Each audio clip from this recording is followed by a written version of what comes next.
ओम नमो भगवते वासुदेवाय।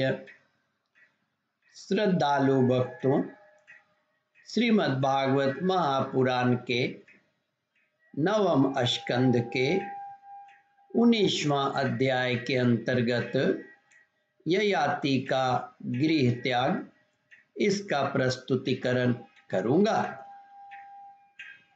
इसके पूर्व जहाँ तक आप कथा श्रवण कर चुके हैं उसके आगे का प्रस्तुतिकरण करता हूँ।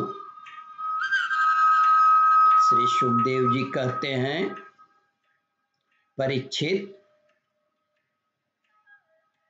उपरोक्त कथा को कहते हुए ययाति आगे कहते हैं, प्रिय, जब मनुष्य किसी भी प्राणी और किसी भी वस्तु के साथ राग द्वेष का भाव नहीं रखता तब वह समदर्शी हो जाता है तथा उसके लिए सभी दिशाएं सुखमय बन जाती है। विषयों की तृष्णा की दुखों का उद्गम स्थान है। मंदबुद्धि लोग बड़ी कठिनाई से उसका त्याग कर सकते हैं। शरीर बूढ़ा हो जाता है पर तृष्णा नित्य नवीन ही होती जाती है। अतः जो अपना कल्याण चाहता है उसे शीघ्र से शीघ्र इस तृष्णा भोग वासना का त्याग कर देना चाहिए। और तो क्या, अपनी माँ, बहन और कन्या के साथ भी अकेले एक आसन पर सटकर नहीं बैठना चाहिए। इंद्रियां इतनी बलवान है कि वे बड़े बड़े विद्वानों को भी विचलित कर देती है। विषयों का बार बार सेवन करते करते मेरे 1000 वर्ष पूरे हो गए, फिर भी क्षण प्रति क्षण उन भोगों की लालसा बढ़ती ही जा रही है।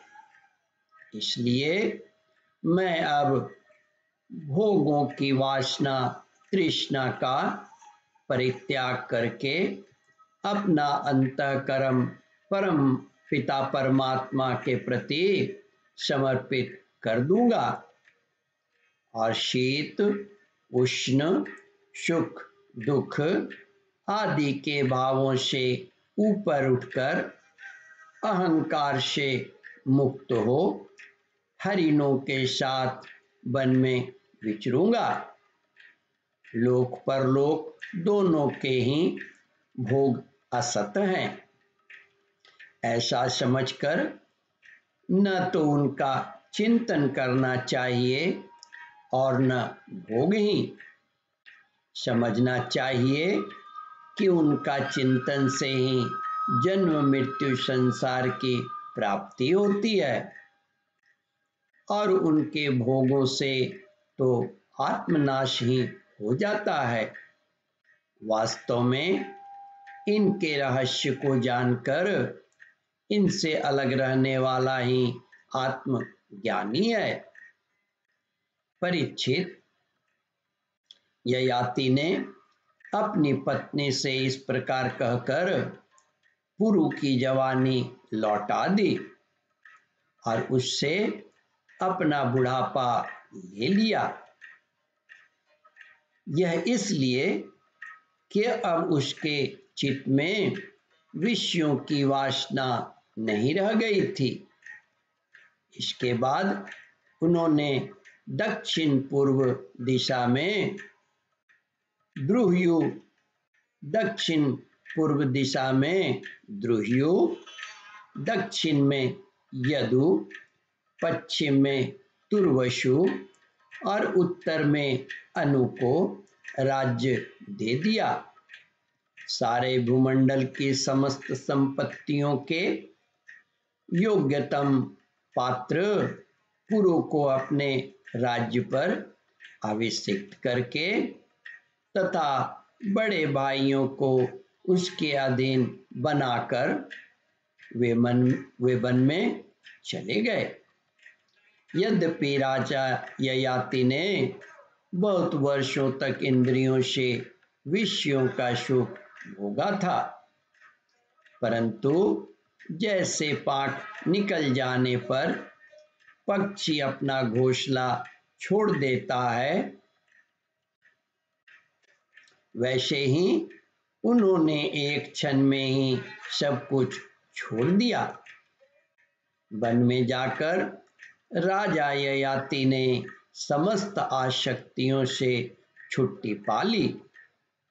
आत्म साक्षात्कार के द्वारा उनका त्रिगुणमय लिंग शरीर नष्ट हो गया।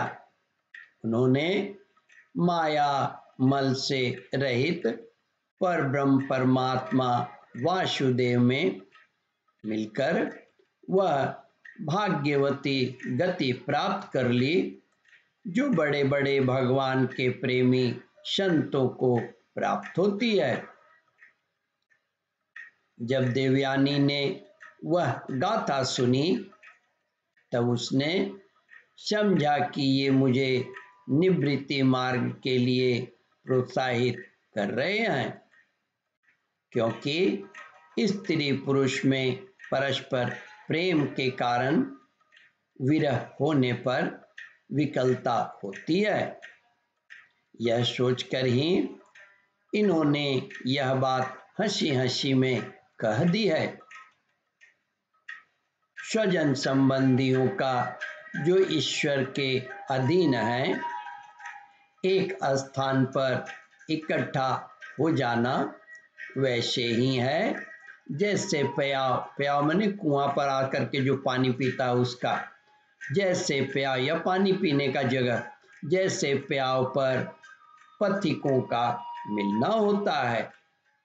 यह सब भगवान की माया का खेल और स्वप्न के शरीका ही है। ऐसा समझकर देवयानी ने सब पदार्थों की आसक्ति त्याग दी और अपने मन को भगवान श्री कृष्ण में तन्मय करके बंधन के हेतु लिंग शरीर का परित्याग कर दिया। वह भगवान को प्राप्त हो गई। उसने भगवान को नमस्कार करके कहा, समस्त जगत के रचयिता, सर्वंतर्यामी, सबके आश्रय स्वरूप सर्वशक्तिमान भगवान वासुदेव को नमस्कार है, जो परम शांत और अनंत तत्व हैं। उसे मैं नमस्कार करती हूँ। ओम परमात्मने नमः। श्रद्धालु भक्तों, इस कथा को ध्यान पूर्वक श्रवण मनन और इसका चिंतन करें। इस कथामृत का रसास्वादन अपने बंधु बांधवों को भी करावे। इस वीडियो को शेयर और सब्सक्राइब करें। ओम परमात्मने नमः। श्रद्धालु भक्तों, यहाँ पर 19वां अध्याय समाप्त होता है। इसके आगे 20वां अध्याय प्रारंभ करूँगा। ओम नमो भगवते वासुदेवाय।